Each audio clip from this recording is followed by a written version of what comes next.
தமிழகம் முழுவதும் பொங்கல் தொகுப்பு ரூ. 3000 கொடுக்கப்பட்ட நிலையில் பெண் ஒருவர் கொடுக்கும் பேட்டியை பாருங்கள். 3000 விட கூடுதலாக தந்தால் சந்தோஷம் என்று அவர் கூறுவதை நீங்கள் கேட்கலாம். நல்ல பயமான இதுதான். எல்லாருக்கும் இந்த பொங்கல் இதுல எல்லாம் சந்தோஷமா கொண்டாடுறதுக்கு எவ்வளவு கஷ்டப்படுறாங்க எல்லாரும். இது எவ்வளவு ஒரு ஊக்கமான இது.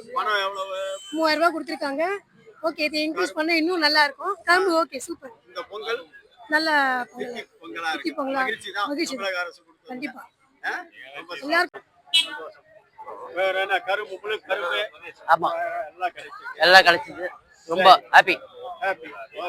இனிய புத்தாண்டு வாழ்த்துக்கள். பொங்கல் திருநாள். பொங்கல் ஆமா முதல்வருக்கு.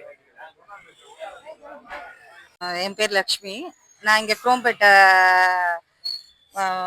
மாணிக்கம் நகர் ரேஷன் கடையில் இருக்கேன். எப்பவுமே நாங்கள் தமிழக முதல்வர் இந்த நேரத்தில் எங்களுக்கு உதவி பண்ணதுக்கு ரொம்ப மிக்க நன்றி. அவருக்கு சிறந்தாழ்ந்த நன்றிகளை பொங்கல் வாழ்த்துக்களையும் நாங்கள் தெரிவிச்சுக்கிறோம். இந்த ஆட்சி என்றுமே நிலைச்சு இருக்கணும்ன்றது என்னோட விருப்பம்.